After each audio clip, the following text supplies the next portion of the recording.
I shook hands with the man who swore peace, while hiding a blade in his sleeve. I saw it before the shine of steel before the move. Before the betrayal even became real, it was always like this. War never begins when swords cross. It starts with the look, in the wrong silence, in the pause. Too long I didn't back down. I grabbed his wrist. The moment he tried to cut me, I felt the tendon tense beneath my fingers. I turned hard. The crack echoed dryly in the hall. His bone gave way like old wood. He fell screaming, and in that moment, everything changed. The laughter stopped, the mugs stopped in the air, the men around understood at the same time. I was no ordinary messenger. I've never been the smell of roasting meat mixed with sweat and iron. The heat from the fireplace did not reach the back of the room. Where darkness hid watchful eyes, I felt them all about me, weighing, calculating, waiting for order. The Lord raised his hand, calm down. That's what he meant without saying, but I had already seen too much. That wasn't an isolated error, that was a test or poorly calculated execution. And I was still standing. I dropped the man to the ground, he cried, holding the useless arm. I looked around slowly, recording faces, scars, postures, 6 guards nearby to high archers, an old counselor, feigning indifference. Oh, armed already, but no one moved still. The Lord rose, slow steps, measurements a man used to commanding. Not if I'd apologized, he called it a misunderstanding, said hard times.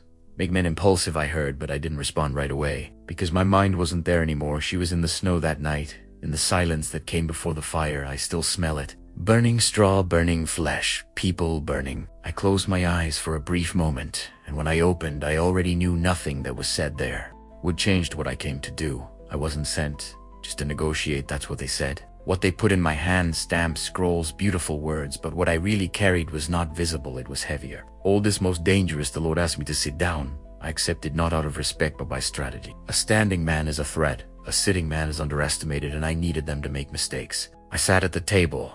The wood was thick, marked by old cuts, stories of other negotiations that ended badly. A mug was placed before me, dark wine thick. I watched for a moment. The reflection trembled as if you already knew. I took it to my lips. I drank without hesitation. Some men exchanged glances, almost imperceptible, but I saw, I always see. The taste confirmed, too bitter, too heavy. It wasn't just wine, it never is. I left the mug on the table. No reaction, no change. I learned early that poison doesn't just kill the body, he reveals intentions, and there, in that hall, everything started to reveal itself. The Lord spoke again about peace, about agreements, about end of blood, empty words spoken by men with hands that are too clean. As he spoke, I observed every detail. Who breathed faster, who avoided my gaze, who already considered me dead. The poison began to spread, slow, hot, rising up the chest, but I didn't show it. I never show, because I've already survived worse, much worse. And while they waited for me to weaken, I only thought about one thing. I didn't come to bring peace. I brought something much more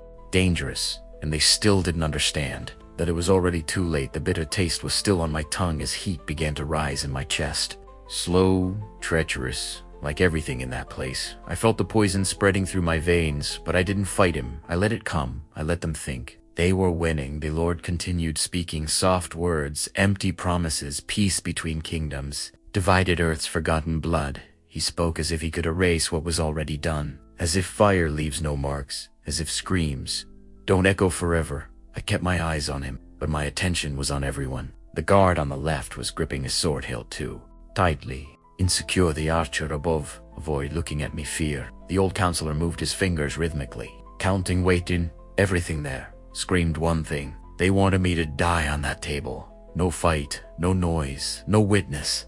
I took a deep breath. The air came in heavy, loaded. My body responded. The heart slowed down, the muscles relaxed. That's what the poison did first. It took away the strength, then it took away the desire, and finally I took everything away. But I knew this path. I've walked through it before. Long before I took my hand to the edge of the table, I pressed it slowly, feeling the wood against your skin. If Rio's still alive, I raised my eyes again, and this time I smiled, a small smile. Almost invisible, but enough. The Lord realized. I saw the moment his gaze changed, or something wasn't as it should be. He leaned forward a little, trying to understand, trying to recalculate. I let the silence grow between us, heavy, bothering, breaking the rhythm he tried to control, so I said, my voice was low but firm. I asked if that was the best he had. Some men moved, confused, others tense. The Lord narrowed his eyes. He asked what I was talking about. I pushed the mug with my fingers slowly. She spun on the wood, the dark wine swayed inside. Like thick blood said, I've tasted worse, much worse, and I survived. The silence that came after was different. There was no more control, it was doubt, and doubt kills faster than any blade. The Lord leaned back in his chair, but now there was stiffness in the body. He made a discreet gesture, almost nothing but enough to guards. Changed positions. Closest more ready. They were losing patience, and I needed that. I needed them to make mistakes. I put my hand inside my tunic. Slow, no rush. Instantly their hands went to their weapons. The air became heavy, loaded with intent, but I didn't draw a blade, not yet. I only took out a small bottle, dark glass, closed with wax.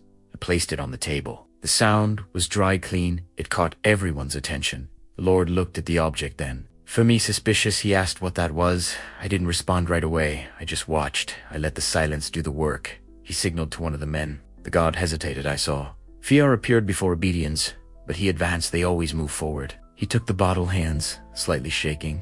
I brought my gaze closer, without blinking, without deviating, when he broke the wax and opened. The smell spread, subtle but unmistakable. I saw the reaction. Before any words, the counselor stopped moving his fingers. The archer moved uncomfortably. The guard who opened it took a step back, and the Lord turned pale there. At that moment, I was sure they remembered. Everyone remembered. I moved my body a little closer to the table, ignoring the weight of the poison, ignoring the heat rising in your throat, and I said, he said that smell came from a place that no longer existed, a forgotten village off, like I never breathed. But I remembered. I would always remember. I saw the fire climb the wooden walls. I saw shadows. Running aimlessly, I saw mothers trying to cover their children with their own bodies. Useless, always useless. My voice hasn't changed, but inside everything was burning. I asked. If they also remembered, nobody responded, but I didn't need an answer. The eyes had already spoken. The Lord tried to regain control, said I was making serious accusations. No proof, no honor. I laughed at this time, without hiding, without softening, said honor. Can't survive fire and proof I already had. I gave the bottle to light. Touch as the sound echoed like a calling, and then I said the name base. But of course, the name that no one there wanted to hear. The name of the woman who pulled me from death that night. The name that carried everything they tried to bury. The air became heavy, almost impossible to breathe, and at that moment I saw, not just fear, but something worse. Guilt, and guilt always finds a way to bleed, and guilt always finds a way to bleed. I saw it in their faces, not in words, not in confession, but in the way. They avoided taking a deep breath, as if the air was contaminated, as if that smell had come back to get them. The Lord was the first to react. Straightened the body, forced firmness, where there was no longer. Said names don't mean anything without proof. Said I was tired that the poison was already taking effect. Trying to turn truth into delusion. I let him talk, the more I talked. But if he betrayed, his hand was shaking little bit enough. I brought the bottle even closer, pushing across the table slowly. The glass scraped against the wood dry sound. It bothered me more than any scream. I asked if he remembered the winter of that night, the coldest in decades, when the wind cut like a blade and still the fire didn't stop. Climbed high, hungry, as if it had been fed with purpose. He didn't respond, but the eyes said it all. I continued.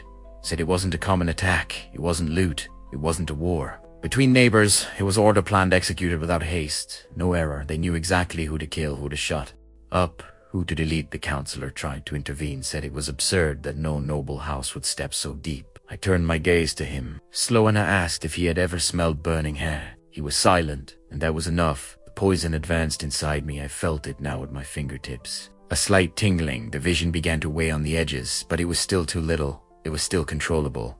I've survived with less. Much less. I rested my elbows on the table. I leaned my body forward. The distance between us has decreased August. He could see my eyes better, and I has said, I didn't survive by strength, not by luck. I survived because someone chose to die in my place. A woman who owed me nothing, but it still pulled me out of the smoke, pushed me out, and came back, returned to hell without hesitation. Without asking for anything, the voice broke for a moment, short, almost imperceptible, but I felt, and I hated feeling, because weakness doesn't help. Never helped. I took back control, said I found her body. Later, among the ashes, holding something, I squeezed my tunic pocket tightly, feeling the object still there, always with me. Always remembering, I withdrew slowly. I placed it on the table next to the bottle. A small piece of metal, burnt, deformed, but still recognizable. A symbol, a brand, their house brand. The silence that came after was no longer doubt. It was certain. They knew. Everyone knew. The Lord looked at the object, and this time he couldn't hide it. The face hardened, the mask fell. I asked for the last time who gave the order. He tried to maintain control. Said even if that was true, even if there was a connection, I had no power to accuse. Not to judge. Said I was alone, far from my king, far from protection, far from any authority. And at that moment I almost smiled, because he still didn't understand. Never understood I didn't need authority. I never needed. I got up slowly. The chair scraped on the stone floor. The sound echoed throughout the hall. Heavy final. The guards reacted immediately, hands on. Swords, steps, moving forward. I felt the body respond even with the poison, even with the weight. There was still strength, there was still purpose. My hand slid down to the boot, slow, controlled, and I pulled out the hidden blade like but enough. Always enough. The first guard advanced. Fast, confident, common mistake. I dodged the blow, short, direct, and I stuck the blade under his ribs. I felt my body give in. The air comes out. Hot. Next I pushed him to the side, using as a barrier. The second came soon after. More cautious, but it was too late. The hall exploded into motion. Screams, metal against metal. Chairs turning, the counselor retreating, the chair trying to position. Mas não havia espaço. There was no order. The peace was over, and the war always finds its way back. Even when we pretend she left, war never really goes away. She just waits, and in that hall she woke up hungry. The second man fell, holding his own neck. Blood running hot between your fingers. The third hesitated. This one lived a little longer. Enough to understand the error. I narrowly avoided his blade. I felt the wind of the blow pass close to my face. I turned my body. I attacked low. The blade met flesh, after bone, then silence. The hall was no longer a place for negotiation. It was a cramped death field. Full of echoes, full of smell, iron sweat. Fear. The archer finally tried to shoot, but there was no clean space. His own men were in the way. Hesitated, and hesitation kills. I picked up the fallen chair next to me. I threw hard. The impact knocked him backwards. Oh, arco caiu, useless. One of the guards tried to grab me from behind. Heavy arms, brute force. I felt the tightness in my chest, air being compressed. But I already knew this kind of fighting. Clinio corpo. I shifted the weight. I hid my head back. After the weakening of the grip, I sunk my elbow into his stomach, run twice. Até soltar. Virei rápido. A lâmina subiu. Entrou. Sob o queixo and left. O corpo caiu pesado, sem dignidade. Como todos caem. No fim I took a deep breath. The poison burned more now. The vision trembled, ate diedas, but it was still there. Still conscious, ainda perigoso. Estavam poucos, muito poucos, and none of them wanted to be there at that moment. The counselor was already leaning against the wall. Ojos arregalados, trembling, hands, a man of war. Lost between blades, the tension Lord still fear. The last guard there was rushed no more posture, shout, no control, desperate wide attack, no technique, no calculation. I blocked it with my forearm. I felt the impact. A dor subiu, imediata, but I ignored. I always ignore. I entered his guard short, fast. The blade found the belly. I sank without haste, feeling the resistance, then give in. He tried to say something, couldn't. None of them can. I pushed my body to the side, and then silence for real this time. No screams, no metal, no movement. His heavy breathing. Mine is the Lord. I looked around one last time. Bodhi's scattered blood marking the wood. The smell was different, denser, more final. I put the blade away for a moment. Not out of necessity, but by choice.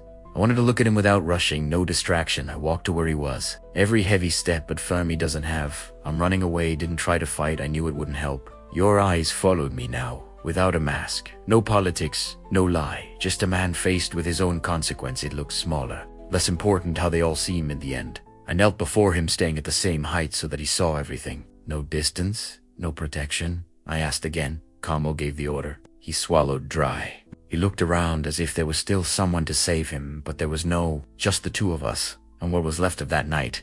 He still tried to keep something, said I didn't understand, that there were greater things, bigger games, that decisions like that weren't simple, that were necessary. I heard him too. The end without interrupting then.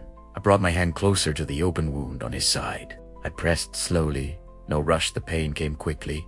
Violent, he screamed a raw sound. Without dignity, I tightened more and said that I wasn't there to understand. I was there to remember and to charge. The blood ran hot over my fingers, mixing with his no difference, no distinction. I asked again. Now, lower closest, who gave the order. He tried to resist. I saw the effort. I saw pride fighting against fear. But pride doesn't survive when the pain sinks in. He broke how everyone breaks. And when he finally opened, his mouth, the name came out. Dragged heavy, loaded with everything he tried to hide, and the moment I heard, everything inside me stopped. Not without a doubt, but for recognition, because that name, I knew better than anyone else, and that it was worse than any poison that ran through my veins, and that was worse than any poison that ran through my veins, because I knew the poison knew how to fight him. I knew how much time I had, but that there was no cure for that. The name still echoed in my head, heavy, impossible to ignore. I didn't react right away. My hand was still pressing on his wound, but the strength has diminished without realizing, as if part of me had just gone away. I looked at his face, looking for any sign of a lie, any hesitation, any exit, but there wasn't a man trying to trick me. He was a man relieved to have finally told the truth, and that made everything worse. Much worse. I slowly moved my hand away. His blood flowed free, now hot. Silent. He was breathing hard, but it was still alive, still conscious, still useful. I needed to be sure. I was needed. I brought my face closer. Almost touching, I asked again, this time without pressure. No pain, just words. And he repeated, the same name without fail, no fear. Accepting the end that had already arrived, I closed my eyes for a moment, short but enough to see everything. The throne hall, the flags hanging heavy, the aligned advisors, and he's sitting, observing, always watching the man who gave me purpose, that gave me war, who gave me my name. My king, the air seemed to disappear for a moment. Difficult to pull, difficult to maintain. I got up slowly, the body complained, the poison now burned stronger. Climbing up the throat, weighing in your head. But that didn't matter so much anymore. Nothing mattered as much as that. I started walking around the room, no direction, no rush passing through the bodies. For the men who minutes before believed they had control, now just meat untethered, no power, no voice. How everyone becomes in the end. I ran my hand over my face. Feeling the sweat mixed with blood, cold, sticky, real, I needed to organize my thoughts. Separate what was true of what they made me believe. I was sent to negotiate. That was a lie. I was sent to end a war. Also lie, I was sent to die, or worse, to clean up what was left and disappear afterwards. Without leaving a trace, without leaving a question and error corrected, just like that. I looked back at the fallen lord. He watched me now with something different in your eyes. It was no longer fear, it was curiosity, as if you wanted to see what I would do with it, as if my reaction was part of something bigger. I approached again. I knelt beside him, but this time there was no rush, not anger, just need I. Why? Why that village? Why are those people? Why did that woman? He took a while to respond. Breathe in Fail's body, giving in, but he spoke. Said there was something there, something hidden, something that could not come to the knowledge of other kingdoms. Something that would give too much power to anyone who owned, and that my king could not allow this. He said it was a strategic decision. Cold, calculated, no room for mercy. I heard everything without interrupting, but inside me something broke slowly. Irreversible? I asked what this thing was. What justified fire? Death, silence. He laughed. Weak, almost no sound. He said he didn't even know for sure, that few knew. That orders like this don't come complete. They only come clear, delete, forget. And that was Fei Ito. Or almost. Because I survived. And now it was there. Breathing, questioning, wrong, very wrong. I was silent. Absorbing every word, every failure. Every piece of that incomplete truth. But enough. Always enough. I got up slowly. I looked around once again. That place no longer had any value. There were no more answers, just echoes and blood. I looked at him again, and at that moment I knew he was no longer needed. Not as a source, not as a symbol. He had already fulfilled his role. Like everyone there, I bowed one last time. I brought my mouth closer to his ear and said low, that kings make choices, but men pay for them. And that day, I would decide who would pay.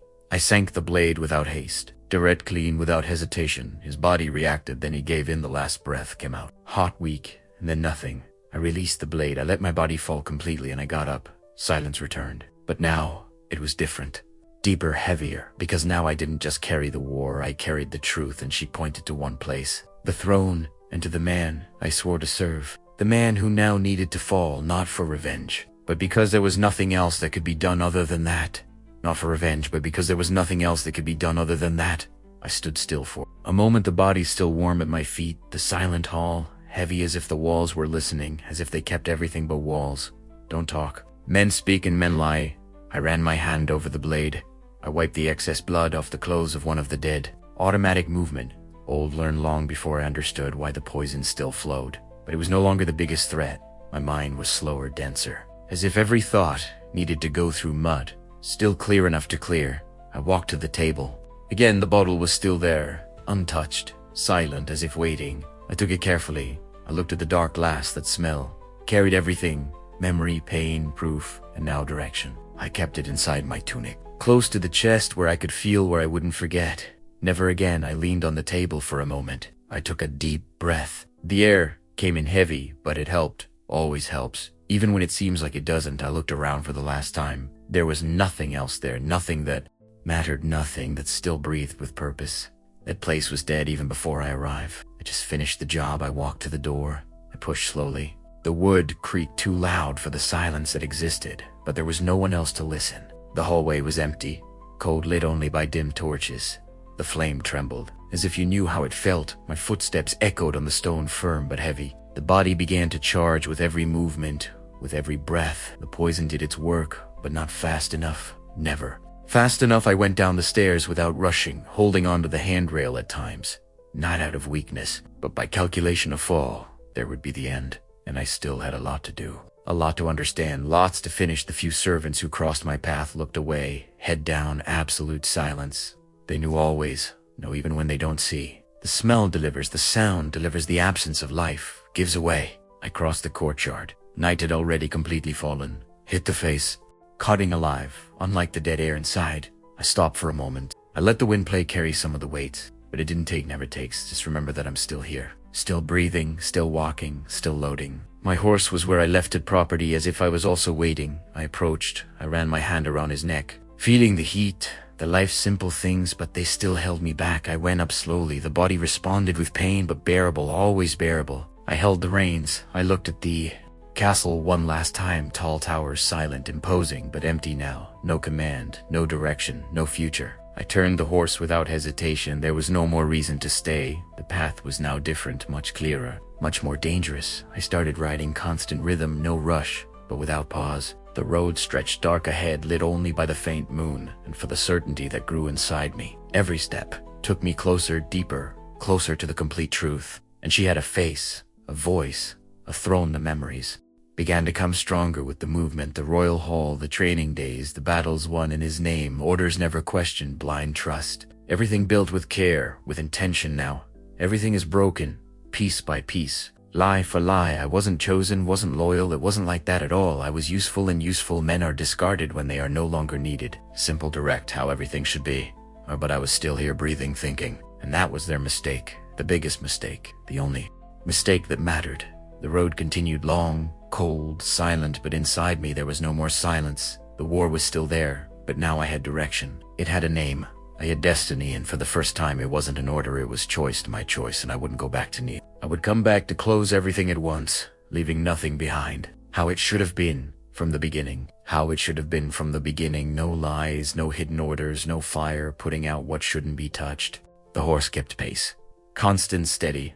The sound of hooves hitting the earth was the only sound that broke the night, and yet it seemed little too small compared to what was growing inside me. The cold wind cut your face. It took the sweat, but it didn't carry the weight. Nothing took hours past without me noticing. The road became a trail, the trail turned to mud, and the mud became a memory. I recognized that path. Even in the dark, even with time trying to erase my body, remembered. Always remember. That's where it all started, and it ended at the same time. I pulled the reins.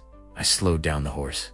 Snorted softly, feeling the same as me. The air has changed, heavier, more still, as if that place had been forgotten. Even by the wind, I went down slowly. The legs almost gave way for a moment. The poison was still there, weaker, but persistent, like everything that insists on not dying. I took a few steps, feeling the ground beneath your boots. Irregular, broken, dead people still speak through what they leave behind, and that place screamed. Even in silence, the houses were no longer houses. Just wooden skeletons, burned, bent. Over some already fallen, others still standing out of stubbornness or punishment. I walked among them, no rush. Every step brought back a memory. Every shadow hid an ancient scream. I saw where it all happened, exactly where I remembered. Nothing has changed, and everything changed. The smell was no longer there, but I still felt. I always feel. I stopped in the center where the fire was highest, where no one had a chance. Where did she find me? I knelt down slowly. The hand touched the ground, cold, dry, but I knew what was once there. I closed my eyes for just a moment,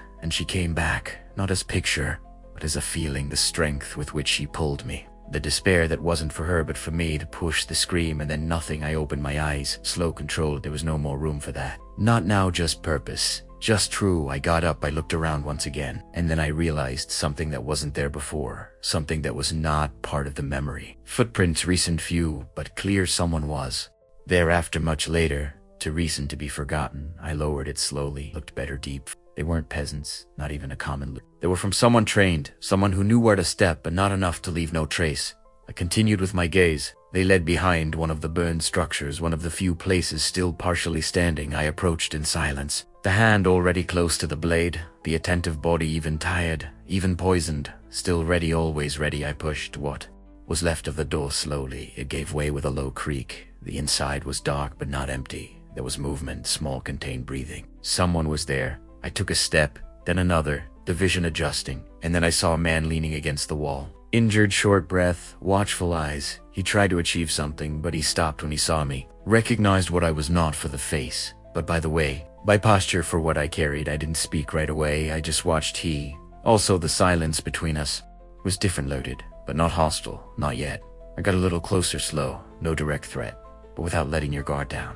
I asked what he was doing there. The voice was horse-tired, but firm. He took a while to respond, as if choosing every word, as if he knew that any mistake would be his last. Said he came to look for something that shouldn't have been destroyed. Something that was taken before the fire that made the body react even against tiredness, even against poison. I asked what he looked straight at me without deviating and said the same thing that made your king order. Everyone here killed. Silence returned, but now different, denser, most dangerous, because for the first time, the truth was not just memory. She was still alive, hidden, and someone besides me. I was looking for her too, and someone besides me was also looking for her. I remained silent for a few moments. Assessing the man was injured but not defeated. There was something in his eyes, something that wasn't fear, no. Submission, it was conviction. And that always makes a man more dangerous. I took another step closer. The wood beneath my boot gave way slightly. The sound echoed low, but enough to be present. He doesn't move, just followed, waiting. Always waiting. I asked where he got that information. He took a deep breath, with difficulty, but he responded. Said he wasn't the only survivor. Said there were others. Few scattered, hidden, but alive. That word weighed, survivors. I never considered that possibility. I never looked, I never wanted. Because surviving meant remembering, and remembering was always costly. I asked who they were. He shook his head. Said names didn't matter anymore, that most were dead now. Hunted silenced one by one, as if someone was cleaning up what was left. That was no surprise. It was standard. It was method. It was exactly the kind of thing a king would do. I asked what he was looking for there. He looked around, to the burned walls, to the marked floor, and then he came back to me, said something was removed before the attack, something that couldn't be destroyed, something that couldn't be left behind, and that no one but a few knew. I felt the weight of these words, because now it made sense. The fire was not to destroy that. It was to hide, to erase any trace, any witness, any connection. I asked what it was. He took his time, not out of fear, but by calculation. Like I was still deciding if I deserved to know, or if I was just another threat. I didn't press, I waited, because men like that talk more when they're not forced to. He said he didn't know exactly, but I knew enough. Said it was something old, much older than the kingdom. Something that belonged to no king, not to any crown, but it could change everything. If it fell into the right hands, or wrong. That sounded like a story, told to scare children. But nothing, there was fantasy. I saw what they did, I felt what they hid. And men don't burn entire villages for stories. I asked how he survived. He responded without hesitation, said he fled before the fire, because someone warned you. That word stayed in the air. Warned. I asked who. He looked away for a moment, short but enough, and then said the same woman who saved you. The world seemed to stop for a second. Not the body, but all around the air, the sound, the time, everything was suspended. I took a step forward without realizing, without controlling. I asked how he knew that. The voice was lower, heavier. He replied that he saw that was there, that she helped more than one, but he couldn't save everyone. Never can, nobody can, but he tried until the end. I closed my eyes for a moment, short but strong, because that memory was no longer mine alone, and that changed everything when I opened the world. Has ritornara Moriel? I asked what happened next. He said they hid, who lived like shadows, and they began to realize that they were being hunted, not by common soldiers but by trained men, silent, efficient like me. That wasn't a coincidence. Never been. I've done this work before in other places, with other names, no questions asked. Now I was the target, or something close to that. I asked why he came back. After all, after so long. He replied that he needed to find a clue, something that would lead to what was led to, something that explained why all this happened, and maybe a way to end that caught my attention. Finish? I asked what he meant by that. He looked straight at me, without deviating, and said that it wouldn't end with the death of a king, because what was hidden still existed, and as long as it existed, others would come. Others would kill, others would burn, and everything would repeat itself in different ways. but with the same men. Silence fell again, but now it wasn't empty. It was understanding, slow, heavy, but inevitable. I wasn't just dealing with betrayal or revenge. It was something bigger, older, deeper, and I was at the center of it, whether he wanted or not. I asked if he found anything. He did not. Said he arrived late. Always late, but there was still a chance. Small but real. I felt my body weighing down. The poison, the tiredness, the journey, everything charging at the same time, but my mind was clear. Clearer than ever. I asked what chance. He responded without hesitation. Said someone took it. Before the fire, someone who knew the values, someone who didn't want to destroy but keep and hide until the moment is right. I asked who. He took a deep breath with difficulty, but he responded. Said he didn't know the name, but I knew where to look. And when I said that, I understood that my war wasn't over yet. She had just changed shape, and now there was a new path. A path that didn't just lead to the throne, but something much more dangerous, something that started long before me. And maybe don't break up with me, and maybe it wouldn't end with me. Those words were stuck in the air, heavy like everything. That cannot be ignored. I watched the man for a while longer, a few moments, trying to measure how far his truth went. How far was the usefulness? He was injured, tired, but still whole enough to lie. Or die for a lie, and that made everything more delicate. I took a step away. The floor creaked under the boot. The dry sound seemed too loud in that silence. I ran my hand over my face, feeling the tiredness finally take its toll. The poison no longer burned like it used to, but it left a trail, slow, persistent, like a memory that refuses to die. I asked where, simple, direct, without beating around the bush. He understood. They always understand when the question comes like this. No emotion, no deviation. He took a while. Not without a doubt, but by choice, as if every word could still cost him his life, and maybe I could. Said there was a place off the beaten track, a point that did not appear on maps. It wasn't even talked about among traders. An old place forgotten on purpose, where few arrived, and even fewer came. Back, he said. He heard about it among those who still lived in hiding, among those who knew more than they should. A refuge or a prison, depending on who looks. I remained silent, absorbing, organizing everything now. Began to form a path, confused, dangerous. But a way I asked how to get there, he let out a light laugh, weak, almost powerless. Said that was the problem. Nobody knew exactly, just broken directions.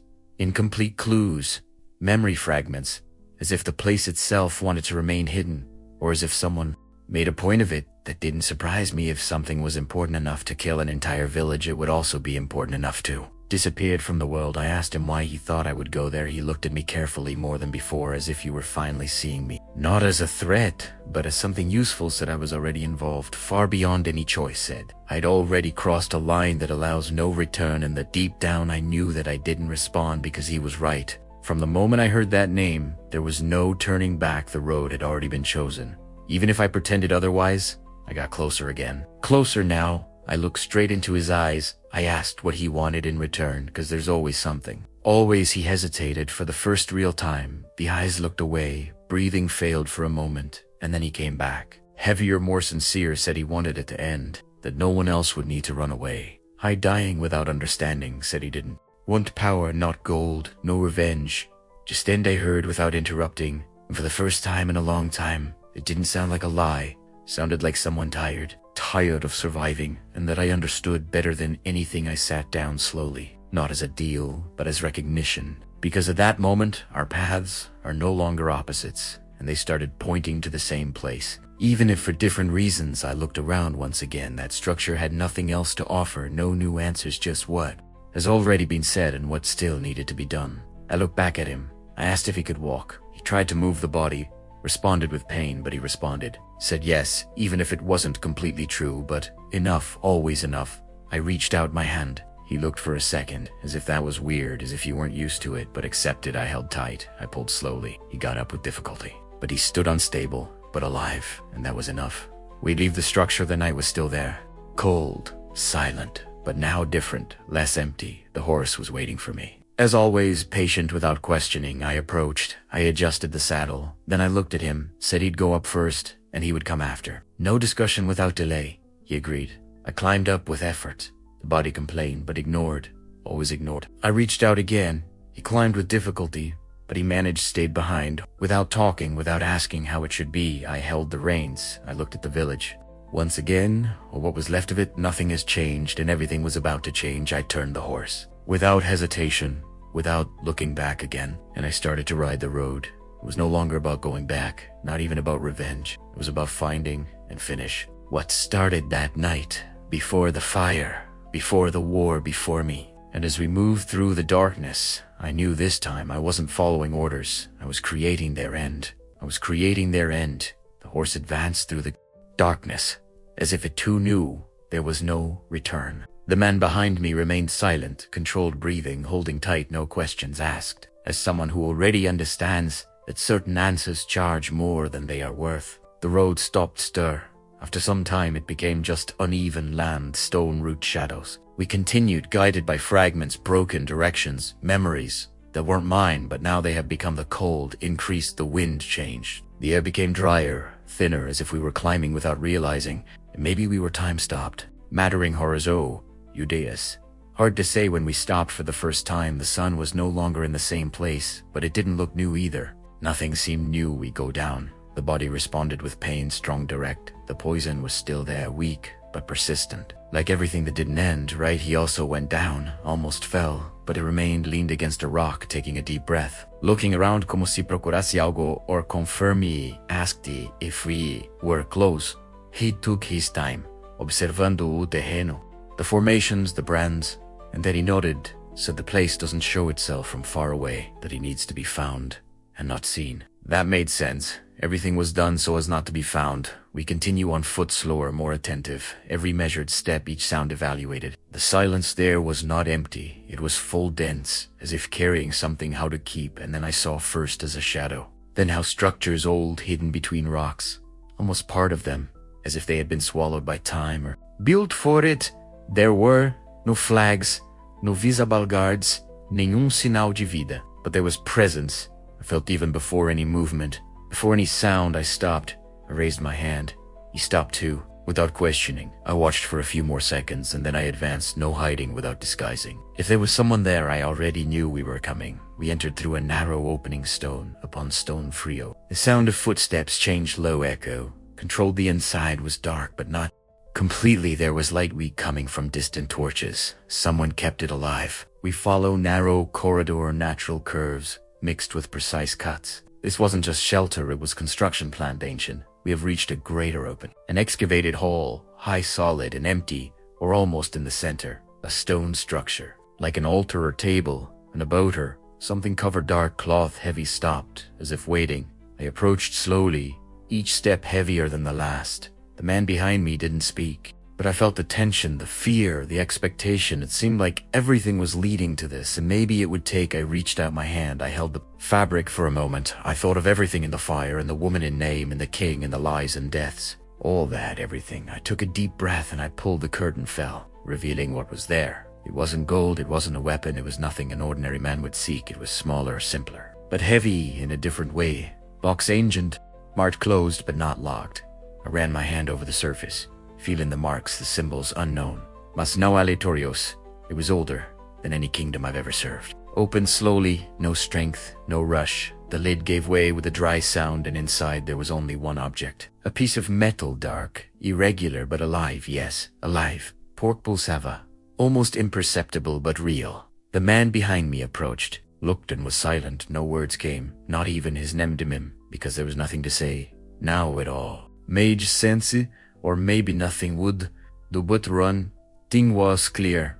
That should never have been found. E ainda assim, estava ali, waiting por alguém. Por mim fechei a caixa devagar. The sound echoed throughout the hall maze. Alto do que deveria. More final than any word I understood at that moment. The king did not destroy the village. For fear of war, he destroyed it, out of fear of it, of what that could cause, of what it could reveal, and now he was with me now, comrade. Not with an army. With me. The man who should have died that night. The mistake they couldn't erase. I held the box steady, feeling the real weight, not just in the hands, but what would come after, because that didn't end the war. They explained her y tornava tudo pior. Much worse. I looked around one last time. That place was no longer a secret. Not for me, and it wouldn't stay for long. I'm back without saying anything. Without looking back, he followed me. As before, como agora, we leave the structure. The cold air returned, but it didn't feel the same anymore. Nothing. Seemed I got on the horse with more difficulty this time, but I managed. I kept the box next to my body. Necks protected, not out of loyalty, but out of necessity. He climbed back silent, As always, I held the reins. I looked at the dark horizon, and for the first time there was no doubt, no order, no promise. Just decision. I was sent to negotiate peace. But I took the war with me, and now I got something worse. Something kings would kill to hide, and kingdoms would fall to possess our end. This time, I wouldn't fight for any crown. Not for honor, not for revenge. I would fight for it to never have an owner. Not a king, no kingdom, no world. Because some things, when they wake up, they can no longer be controlled. I tightened the reins, and I advanced not as a messenger, not as a soldier, but as the only man left between that and the rest of everything that still breathed, and that it was heavier than any war I've ever carried.